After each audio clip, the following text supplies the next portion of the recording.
আপনারা দেখছেন ২১শে টেলিভিশন।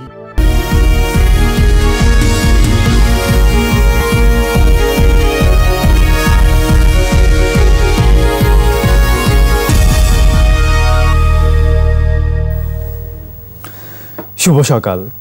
রহমানের প্রত্যেককে আমন্ত্রণ জানাচ্ছি ১০০ বিজনেসে। দর্শক, এই অনুষ্ঠানের মাধ্যমে আমরা জানিয়ে দেব দেশের ব্যবসা বাণিজ্য, অর্থনীতি ও শেয়ার বাজারের সর্বশেষ তথ্য, যা স্বয়ংক্রিয় গ্রাফিক্স পদ্ধতিতে পরিবেশন করছে ১০০ বিজনেস। এছাড়াও ১০০ বিজনেস সরাসরি দেখতে পাবেন আমাদের ফেসবুক পেজ www.facebook.com/2124 অনলাইনে। দর্শক, দেশের পুঁজিবাজারের দিনের শুরু খবরাখবর জানতে আমরা চলে যাচ্ছি ঢাকা ও চট্টগ্রাম স্টক এক্সচেঞ্জ স্টুডিওতে। ডিএসিতে আছেন মাহবুব রহমান এবং সিএসিতে আছেন রাজিউর রহমান।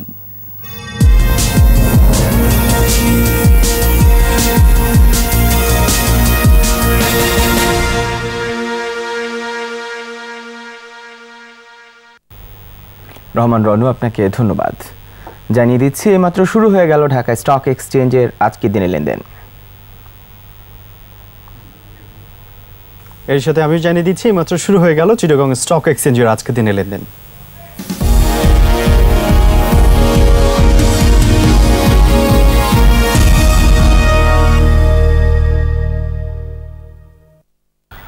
ডিএসসি লেনদেন শুরু হয়েছে। দিনের শুরুতে দেখা যাচ্ছে আজকের দিনের শুরুটা কিছুটা পজিটিভ ট্রেন্ডের মধ্য দিয়ে শুরু হয়েছে। দিনের শুরু দেখা যাচ্ছে ডিএসসির প্রধান ইন্ডেক্সটি ব্রেক ইভেন পয়েন্টে রয়েছে, অবস্থান করছে ৩৯৬১ পয়েন্টে। এসি ইন্ডেক্সটি দেখা যাচ্ছে 1 পয়েন্ট পজিটিভ অবস্থানে থেকে ৯১৮ পয়েন্টে অবস্থান করছে এবং 30 ইন্ডেক্সটি দেখা যাচ্ছে 1 পয়েন্ট নেগেটিভ অবস্থানে রয়েছে। দিনের শুরুতেই ১৩২৫ পয়েন্টে অবস্থান করছে। দিনের শুরু থেকে এখনও পর্যন্ত লেনদেন হয়েছে প্রায় ২ কোটি টাকা। যে কটি প্রতিষ্ঠানের মধ্যে লেনদেন হচ্ছে তাদের মধ্যে দেখা যাচ্ছে অধিকাংশই দর বৃদ্ধি পেয়ে লেনদেন হচ্ছে। 5টি প্রতিষ্ঠান দর বৃদ্ধি পেয়ে লেনদেন হচ্ছে, 2টি প্রতিষ্ঠান দর হারিয়ে লেনদেন হচ্ছে এবং 41টি প্রতিষ্ঠানের দর অপরিবর্তিত রয়েছে। দিনের শুরুতে টপ টেডে যে প্রতিষ্ঠানগুলো অবস্থান করছে তাদের মধ্যে দেখা যাচ্ছে প্রথম অবস্থানে অবস্থান করছে যমুনা ব্যাংক লিমিটেড, দ্বিতীয় অবস্থানে রয়েছে ইসলামী ব্যাংক, তৃতীয় অবস্থানে বেক্সিমকো রয়েছে। এছাড়া পরবর্তী অবস্থানগুলোতে রয়েছে ম্যারিকো বাংলাদেশ, রয়েছে Summit Power, IFIC, GlaxoSmithKline, Reckitt Benckiser, Indo Bangla Pharma এবং ইস্টার্ন লুব্রিক্যান্ট। এদিকে শতাংশের দিক দিয়ে সবচেয়ে বেশি দর বৃদ্ধি পেয়ে লেনদেন হচ্ছে দিনের শুরুতে যে প্রতিষ্ঠানগুলো তাদের মধ্যে দেখা যাচ্ছে প্রথম অবস্থানে অবস্থান করছে রেকিউড ব্যাংকিজার। দিনের শুরুতেই ৩.৪৬% দর বৃদ্ধি পেয়ে লেনদেন হচ্ছে প্রতিষ্ঠানটি। দ্বিতীয় অবস্থানে রয়েছে Bangladesh submarine cable and company limited, প্রতিষ্ঠানটি দেখা যাচ্ছে দিনের শুরুতে প্রায় 1% দর বৃদ্ধি পেয়ে লেনদেন হচ্ছে। এছাড়া পরবর্তী অবস্থানগুলোতে রয়েছে যমুনা ব্যাংক, রয়েছে এসিএমএল লেকচার ইকুইটি ম্যানেজমেন্ট ফান্ড, এছাড়া রয়েছে Provati insurance, PF first mutual fund এবং নর্দার্ন ইন্স্যুরেন্স। এদিকে শতাংশের দিক দিয়ে সবচেয়ে বেশি দর হারিয়ে লেনদেন হচ্ছে দিনের শুরুতে যে প্রতিষ্ঠানগুলো তাদের মধ্যে দেখা যাচ্ছে প্রথম অবস্থানে অবস্থান করছে দিনের শুরুতেই বেক্সিমকো ফার্মা। দিনের শুরুতে দেখা যাচ্ছে প্রতিষ্ঠানটি প্রায় 1% দর হারিয়েছে। এছাড়া টপ লুজার্সের তালিকায় এসিএমএ লেকচার ইকুইটি ম্যানেজমেন্ট ফান্ড রয়েছে ইস্টার্ন লুব্রিক্যান্ট, জিনেক্স ইনফোসিস এবং গ্লাক্সোস্মিথক্লাইন। আর একবার ইন্ডেক্সগুলো জানিয়ে দিচ্ছি। এখনও পর্যন্ত দেখা যাচ্ছে দিনের শুরুতে পজিটিভ ট্রেন্ড রয়েছে। ডিএসসির প্রধান ইন্ডেক্সটি 1 পয়েন্ট পজিটিভ অবস্থানে রয়েছে, ৩৯৬০ পয়েন্ট অবস্থান করছে। এসি ইন্ডেক্সটি ব্রেক ইভেন পয়েন্ট রয়েছে এবং 30 ইন্ডেক্সটি 1 পয়েন্ট নেগেটিভ অবস্থানে রয়েছে। এই মুহূর্তে অবস্থান করছে ১৩২৫ পয়েন্টে। তো এই ছিল ঢাকা স্টক এক্সচেঞ্জের আজকের দিন শুরুর খবরাখবর। এখন চিটাগং স্টক এক্সচেঞ্জের দিন শুরুর খবরাখবর জানতে চলে যাব সিএসসি স্টুডিওতে। সেখানে রয়েছেন রাজিউর রহমান। ধন্যবাদ মাহবুব রহমান আপনাকে।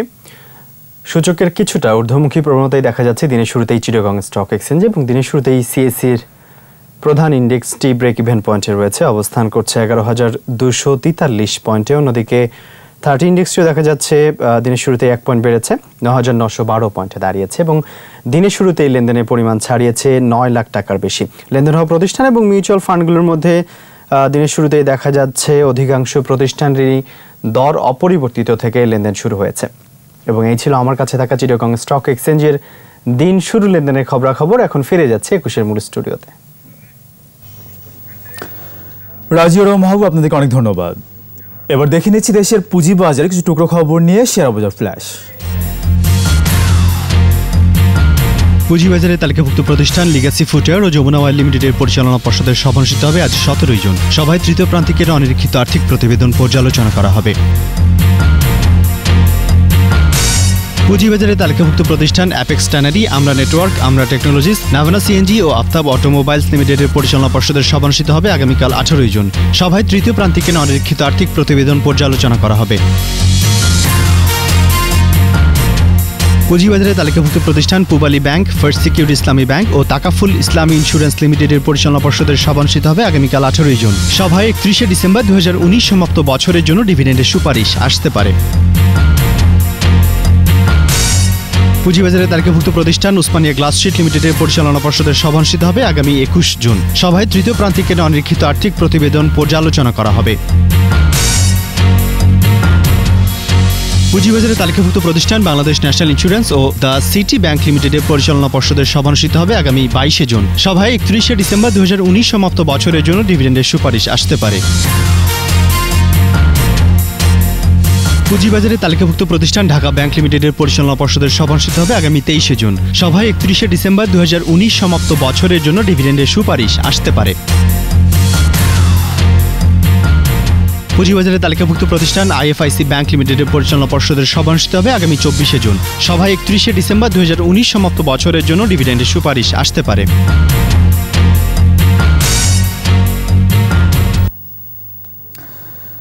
দর্শক, এবারে জানিয়ে দিচ্ছি যুক্তরাষ্ট্র, ইউরোপ ও এশিয়ার বৃহৎ পুঁজিবাজারগুলো সূচকের সর্বশেষ অবস্থান। শুরুতেই যুক্তরাষ্ট্রের শেয়ার বাজারগুলোর খবর। সূচকের ঊর্ধ্বমুখী প্রবণতা গতি শেষ করেছে আমেরিকার শেয়ার বাজার। যুক্তরাষ্ট্রের শেয়ার বাজার ডাউ জোন্স সূচক 526 পয়েন্ট বেড়ে দাঁড়িয়েছে 26,289 পয়েন্টে। সূচক বেড়েছে নাসদাকের। সর্বশেষ নাসদাক সূচক অবস্থান করছে 9,495 পয়েন্টে, যা আগের দিনের চেয়ে 169 পয়েন্ট বেশি। ঊর্ধ্বমুখী প্রবণতা রয়েছে নিউ ইয়র্ক কম্পোজিট ইন্ডেক্সে। New York composite index 218 point বেড়ে দাঁড়িয়েছে 12,161 পয়েন্টে। ইউরোপের পুঁজিবাজারের খবর। সূচকের ঊর্ধ্বমুখী প্রবণতা গতি শেষ করেছে ইউরোপের প্রধান পুঁজিবাজার। যুক্তরাজ্যের FTSE 100 ইন্ডেক্স 178 পয়েন্ট বেড়ে অবস্থান করছে 6,242 পয়েন্টে। বেড়েছে জার্মানির শেয়ার বাজার ড্যাক্স ইন্ডেক্স। ড্যাক্সের সূচক 404 পয়েন্ট বেড়ে অবস্থান করছে 12,315 পয়েন্টে। বেড়েছে ফ্রান্সের CAC 40 ইন্ডেক্স। এটি 134 পয়েন্ট বেড়ে অবস্থান করছে 4,952 পয়েন্টে। সুইজারল্যান্ডের সুইস মার্কেট ইন্ডেক্স রয়েছে ঊর্ধ্বমুখী প্রবণতায়। সুইজারল্যান্ডের সুইস মার্কেট ইন্ডেক্স অবস্থান করছে 10,034 পয়েন্টে, যা আগের দিনের চেয়ে 191 পয়েন্ট বেশি।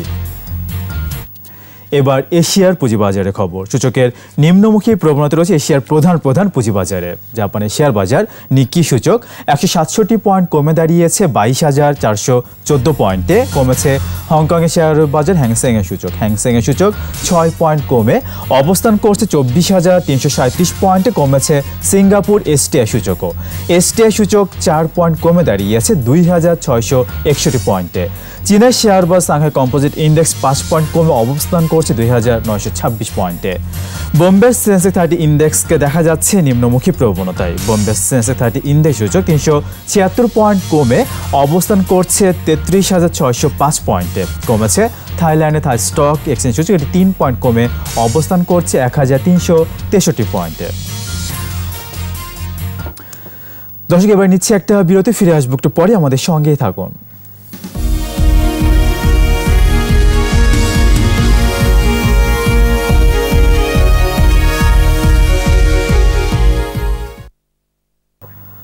আবার স্বাগত একুশে বিজনেসে। দর্শক, এখন রয়েছে দেশ বিদেশের অর্থনীতি ও ব্যবসা বাণিজ্যের কিছু সংবাদ।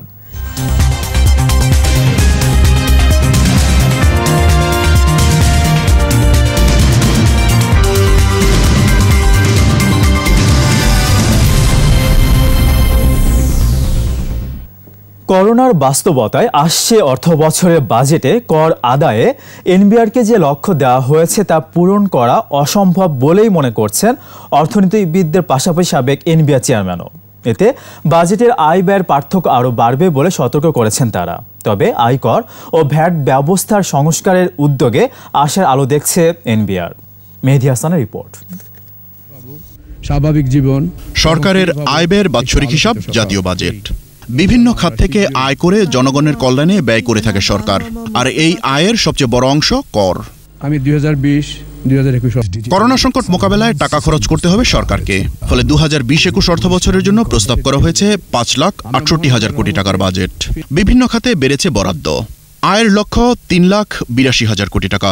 এর মধ্যে এনবিআরকে আদায় করতে হবে ৩,৩০,০০০ কোটি টাকা। করোনা সংকটের কারণে চলতি অর্থবছরেই ৩,৪৮,০০০ কোটি টাকার সংশোধিত লক্ষ্য অর্জন নিয়ে আছে সংশয়। প্রশাসনিক পুনর্বিন্যাস এবং মেশিনের ব্যবহার, এই দুইটি যদি হয় তাহলে রেভিনিউ কালেকশনে কিছুটা গতি আসবে, এবং গতি আসলেও 2,70,000 থেকে 80,000 কোটি টাকা। আর নিচের দিকে যদি আমি ধরি তাহলে 2,50,000-এর উপরে না ওঠারই সম্ভাবনা বেশি। যেটা আসলে সেভাবে বাস্তবসম্মত নয়, তাহলে এত বড় একটা রেভিনিউ টার্গেট যদি ফিক্স করা হয় নেক্সট ফিসক্যাল ইয়ারের জন্য, তাহলে কিন্তু একটা বড় সমস্যা হচ্ছে যে ফান্ডিং এর যে অন্য অপশনে থাকার একটা সুযোগ আছে, সেগুলো কিন্তু এক্সপ্লোর করার জন্য দেখা যাবে এক ধরনের গড়িমসি আমরা দেখব নীতি নির্ধারকদের মধ্যে। বর্তমানে দেশে নিবন্ধিত 40 লাখেরও বেশি আয়করদাতার জন্য রিটার্ন দাখিল বাধ্যতামূলক করা হয়েছে। পাশাপাশি অনলাইনে ভ্যাট আদায়েরও ব্যবস্থা করা হয়ে তাই লক্ষ্য অর্জনের ব্যাপারে আশাবাদী এনবিআর। গভর্নমেন্টকে ট্যাক্স অনেক লোকই দেন, দেখো সামর্থ্য আছে তারাও দেন, এবং যে 3 তারিখ আছে সেই 3 তারিখ ট্যাক্স যদি গভর্নমেন্ট ঠিক মতো পায় তাহলে সরকারের যে টার্গেট এটা পূরণ হয়ে আরো বেশি। একটা সুন্দর সিদ্ধান্ত নিয়েছে সরকার যে যাদের টিম আছে তাদের রিটার্ন জমা দিতে হবে। কর আদায়ের লক্ষ্য অর্জিত না হলে সরকারকে বাজেট কাটছাট অথবা বাড়তি ঋণ নিতে হবে বলেই মনে করছেন বিশেষজ্ঞরা। মাননীয় প্রধানমন্ত্রীর দিক নির্দেশনায় রচিত। মেহেদী হাসান, 21 টেলিভিশন, ঢাকা। নতুন বাজেটে মোবাইল ফোনের কল রেটের ওপর কর বৃদ্ধির প্রস্তাব সরকারের ডিজিটাল বাংলাদেশ বাস্তবায়নের পরিকল্পনাকে পিছিয়ে দেবে। মোবাইল ফোন অপারেটরদের সংগঠন এমটবের বাজেট পরবর্তী প্রতিক্রিয়ায় এ খাতের সঙ্গে সংশ্লিষ্টরা আরও বলেন, এই বাড়তি করের ফলে গ্রাহকদের ভয়েস কল এবং ইন্টারনেট ব্যবহারে খরচ বাড়বে। বাজেট পাশের আগে এই বাড়তি কর প্রত্যাহারের আহ্বান তাদের। আপনারা জানেন যে অপারেটর যদি 100 টাকা, এইটাই যদি সবাই মিলে একটা স্ট্র্যাটেজিক চিন্তা করা যায় যে গঠনের কথা চিন্তা করে, এবং মোবাইল আপনারা দুজনেই এলাবোরেটলি কভার করেছেন এটা। তো শুধু মোবাইল সেক্টরের উপরেই আপনার ট্যাক্স ইম্পোজ করা হচ্ছে, কিন্তু মোবাইল সেক্টরের অবস্থাটা বিবেচনা করা হচ্ছে না। আমরা এই ব্যাপারে আমাদের আইসিটি অ্যাডভাইজারেরও আমরা দৃষ্টি আকর্ষণ করছি। আমরা আশা করছি যে উনি পুরো বিষয়টা বিবেচনা করবেন এবং সরকারকে সেভাবে রিকমেন্ডেশনটা দিবেন। রাজধানীর সেলুনেও বিক্রি হচ্ছে অক্সিজেন সিলিন্ডার। শুধু তাই নয়, গুলশান ও তেজগাঁও এলাকার অনুমোদনহীন বেশ কিছু দোকানে মিলছে সিলিন্ডার। অভিযান চালিয়ে র্যাবের ভ্রাম্যমাণ আদালত অবৈধভাবে অক্সিজেন সিলিন্ডার বিক্রির দায়ে 4 প্রতিষ্ঠানকে 15 লাখ টাকা জরিমানা ও 1 জনকে কারাদণ্ড দিয়েছে। বিস্তারিত আহমদ বাবু রিপোর্টে। কোভিড-19 রোগীদের মধ্যে যাদের শ্বাসকষ্ট হয় তাদের জন্য জরুরি ভিত্তিতে অক্সিজেন প্রয়োজন হচ্ছে। হাসপাতালগুলোতে তাই অক্সিজেনের চাহিদা বেড়েছে। কঠিন এই সময়ে অনেকেই আবার অক্সিজেন সিলিন্ডার কিনে মজুত করায় সৃষ্টি হচ্ছে সংকট। এই অবস্থায় রাজধানীর অনেক অনুমোদনহীন দোকানে অক্সিজেন সিলিন্ডার বিক্রি হচ্ছে। অবৈধ এ কাজটি বন্ধ করতে তেজগাঁও হকার্স মার্কেট ও গুলশানে অভিযান চালায় র্যাব। এলপি গ্যাসের দোকানে ভয়ঙ্কর এই চিত্র। সেলুনেও মিলল সিলিন্ডার, ভুল স্বীকার করে দোকান মালিক। বৈধ মালটা হয়তো ব্যবসার কাগজপত্র নাই, হয়তো ড্রাগ লাইসেন্সটা নাই। সেলুনের মধ্যে কেটে রাখা যায় কিনা? না, রাখা যায় না, সরি। ড্রাগ লাইসেন্স এটা আমার জানা ছিল না, আমি ড্রাগ লাইসেন্স রিসেন্টলি করে নিব। অনুমোদন ছাড়া অক্সিজেন সিলিন্ডার মজুদ ও বিক্রি অপরাধ বলে জানান র্যাবের নির্বাহী ম্যাজিস্ট্রেট। 15 লক্ষ টাকা জরিমানা করা হয়েছে ওষুধ আইন এবং ভোক্তা অধিকার সংরক্ষণ আইনের বিভিন্ন ধারায়, এবং একজনকে 1 বছরের বিনাশ্রম কারাদণ্ড প্রদান করা হয়েছে। এবং আমরা যে সকল অনুমোদনহীন সিলিন্ডারগুলো ছিল অক্সিজেন সিলিন্ডার, সেগুলো আমরা জব্দ করেছি। এভাবে সিলিন্ডার বিক্রি রোগীদের জন্য ঝুঁকি বলে জানিয়েছে ওষুধ প্রশাসন অধিদপ্তর। তাদের কোনো ড্রাগ লাইসেন্স ছিল না, পাশাপাশি তাদের কোনো ডকুমেন্টস নাই এবং তারা ওভার রেটেও ওষুধগুলো বিক্রি করতেছে। অভিযান অব্যাহত থাকবে জানিয়েছে র্যাব। আহমদ বাবু, 21 টেলিভিশন, ঢাকা। ইসলামী ব্যাংক বাংলাদেশ লিমিটেডের চট্টগ্রাম সাউথ জোনের ভার্চুয়াল ব্যবসায়ী উন্নয়ন সম্মেলন হয়েছে। প্রধান অতিথি ছিলেন ব্যাংকের ম্যানেজিং ডাইরেক্টর ও সিইও মোহাম্মদ মাহবুবুল আলম। বিশেষ প্রতিনিধি ছিলেন additional managing director Mohammad Monirul Mawla, Mohammad Kaiser Ali, Mohammad Omar Faruk Khan, deputy managing director Abu Reza Mohammad Yahya, M Habibur Rahman, senior executive vice president Mohammad Jamal Uddin Majumder সহ অনেকে। সভাপতিত্ব করেন ব্যাংকের চট্টগ্রাম সাউথ জোন প্রধান মোহাম্মদ ইয়াকুব আলী। বক্তারা ব্যবসায়িক কার্যক্রম ও অগ্রগতিতে সন্তোষ প্রকাশ করে সাফল্যের ধারা অব্যাহত রাখতে নির্দেশ দেন। বাজেটে দেশীয় প্রতিষ্ঠানে তৈরি সিগারেটের ওপর কর বৃদ্ধির প্রস্তাবের প্রতিবাদে রংপুরে মানববন্ধন ও বিক্ষোভ করেছে সিগারেট ও বিড়ি শ্রমিক ঐক্য পরিষদ। কর্মসূচিতে বক্তারা দ্রুত দেশীয় সিগারেটের ওপর কর বৃদ্ধির প্রস্তাব প্রত্যাহারের দাবি জানান। সমাবেশে বক্তব্য রাখেন সংগঠনের সমন্বয়ক আতিকুল ইসলাম সহ অন্যান্যরা। এর আগে শ্রমিকরা রংপুর প্রেস ক্লাবের সামনে মানববন্ধন করতে চাইলে পুলিশই বাধা দেয়। পরে তারা গলির ভেতর কর্মসূচি পালন করে। দর্শক, এবার নিচ্ছে একটা বিরতি। বেলা 11:30 আবার ফিরে আসবো বিজনেসে আরো আয়োজন নিয়ে, আমাদের সঙ্গেই থাকুন।